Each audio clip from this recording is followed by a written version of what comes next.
여기가 되게 기분 나쁜 통증이 있었다라고 하시는 분들 보면은 딱 거기 유방암이 있고,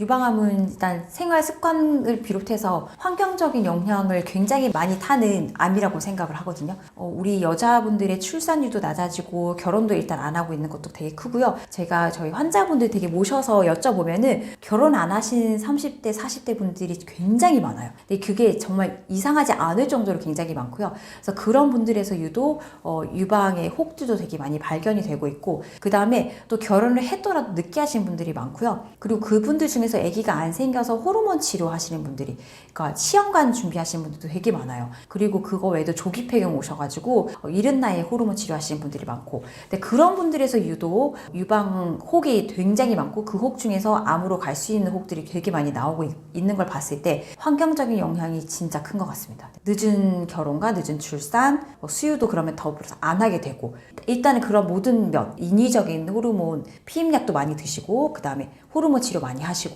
이런 것들도 다 영향이 있고요. 그리고 또 보시면은 이제 대부분의 분들이 집에서 집밥을 잘 안 먹고 시켜 먹는 것도 되게 많거든요. 배달 음식, 일회용기를 많이 드시고, 이런 것도 한몫하지 않나 싶은 생각도 들고, 그 다음에 또 마지막으로 더불어서 저 같은 영상외과 선생님들을 비롯해서 유방암을 굉장히 그냥 빨리 진단하는 기술이 또 많이 늘어났거든요. 초음파라는 진단 기구가 사실은 본격적으로 도입된 것도 얼마 안 돼요. 그러니까 영상의학 개발이 굉장히 급속도로 최근 10년, 20년 동안 이루어졌어요. 그거로 인해서 암 진단율도 굉장히 좋아졌고요. 그래서 그런 모든 것들이 복합적으로 상호작용을 하는 것 같습니다. 그거는 약간 헛소문이고요. 속옷을 뭐 꽉 조이는 걸 입는다 이렇게 해서 유방암이 생기진 않고, 조이는 걸 입으면 일단 혈액순환이 안 되잖아요. 그 다음에 이게 상체 임파선이라고 림프순환이 막 잘 돼야 되는데, 조이는 속옷을 입으면 혈액순환과 플러스 림프순환이 잘 안 되기 때문에 붓고, 그 다음에 그걸로 인해서 근골격계 통증이 올 수가 있어요. 어깨가 아프고. 그걸로 인해서 뭐 정형외과적인 진료가 필요하게 되거나 이럴 수는 있는데, 그거 자체가 유방암하고는 상관이 없는 걸로 저는 알고 있습니다. 유방암은 빨리 발견되면 그냥 100% 치료가 된다고 보시면 돼요. 일단 1기에 발견되면 0기나 1기는 99%, 거의 98, 90%, 99%라고 보시면 되고, 생존율이 2기로 가면은 90에서 95%, 3기로 가면은 이제 한 80%, 그러니까 7, 80% 정도 되고, 4기로 가면은 이제 30에서 50%로 좀 떨어지긴 하지만 그래도 생존율이 굉장히 높은 거예요. 4기라고 하면은 외부, 그러니까 장기에 전이가 된 거거든요. 그런데도 불구하고 거의 절반에 가까운 생존율을 보이고 있는 걸 봤을 때, 유방암은 생존율도 굉장히 괜찮고 치료도 되게 잘 되는 암이라고 생각하시면 될 것 같아요. 되게 유방암의 잘못된 전조선행 중에 하나가 제일 큰 게 유방통이거든요. 근데 유방통증을 굉장히 많이 오세요. 왜냐하면 유방통증은 유방의 실질이 가슴에 있는 한 호르몬의 영향을 받고, 또는 주변 환경의 영향을 받아서 찌릿찌릿, 욱신욱신, 쿡쿡 이런 통증을 유발을 해요. 그래서 환자분들이 통증을 느끼면 되게 불안해 하셔가지고 밤새 잠도 못 자서 많이들 오시는데, 사실은 유방통증 자체는 유방암하고 관련이 없는 걸로 되어 있고요. 하지만 드물게 유방 통증을 또 호소하시는 분도 있더라고요. 이게 유방암 초기인데 되게 신기하게 저도 보면서 느낀 게, 여기가 되게 기분 나쁜 통증이 있었다라고 하시는 분들 보면은 딱 거기에 유방암이 있고, 이런 경우도 분명히 있었기 때문에 기분 나쁜 통증이 예를 들어서 한 2, 3주 이상 지속되거나, 특히 한쪽에만, 양쪽 다 오는 경우는 괜찮을 확률이 높고요. 한쪽 유방에만 기분 나쁜 통증이 2, 3주 이상 지속이 됐다. 그럴 경우에는 반드시 전문의 진료를 받아보셔야 되고, 말로 표현할 수 없는 기분 나쁜 통증이라고 말씀을 하세요. 예전에는 그래도 아프면은 뭐 이 정도는 쿡쿡 쑤시고 이런 정도인데, 이번에는 진짜 그냥 말 그대로 기분이 나쁘다고 하시더라고요. 근데 이거를 제가 한두 분한테 들은 게 아니고 되게 여러 분한테 들었어요. 그래서 한쪽만 유독 이상하게 딱 그 부위만 기분 나쁘게 계속 신경 쓰이고 아프더라. 그래서 하신 분들을 제가 봤을 때 가끔씩, 다는 아니었어요. 가끔씩 10분 중에 한두 분 정도 암이 있긴 했었어요. 그거 외에 예를 들어서 유방이 뭔가 멍울이 정말 딱딱하게 돌멩이처럼 만져진다, 그리고 움직이지 않는다, 그 혹이. 그 다음에 그 외에 분비물이 유집에서 피가 특히 나오거나 이런 사인이 있다. 그리고 그것도 다 편측입니다. 한쪽에서 올 경우가 굉장히 그런 유방암 시사하는 소견이고요. 하지만 지금 제가 언급하는 유방통증 외에 만져지거나 분비물이 나오거나 뭐 갑자기 한쪽 유방이 너무 커지거나 이런 거는 사실 유방암이 좀 진행됐을 가능성이 높아요. 그래서 사실은 유방암 자체는 초기에는 증상이 전혀 없기 때문에, 증상이 없을 때, 건강할 때 미리 오시는 게 좋습니다.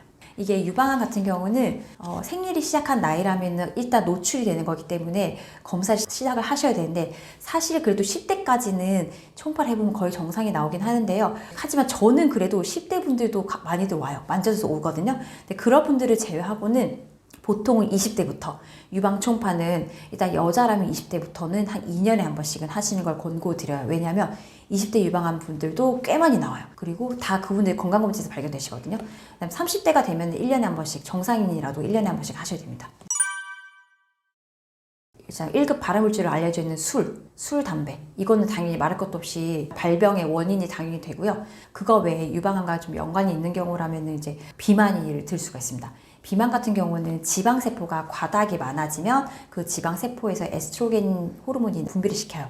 그것 때문에 유방암의 대부분이 이제 호르몬 수용체 양성 유방암이라고 해서 호르몬에 되게 민감하게 감지하게 돼서 태어나는 암세포들이기 때문에 특히 그 인위적인 환경 호르몬 이제 살이 쪄서 비만으로 인한 그 에스트로겐 호르몬 이런 거에 감작이 될 경우에 유방암 위험성이 올라간다고 보시면 되고요. 그거 외에는 이제 흔히들 많이 들어보셨던 수유를 안 할 경우라든지 뭐 결혼을 되게 늦게 해서 뭐 초경이 빠르고 폐경이 되게 늦게 되는 경우, 그러니까 전반적으로 여자의 일생에서 에스트로겐이 많이 지배가 되는 경우가 유방암이 발생이 올라간다고 보시면 됩니다.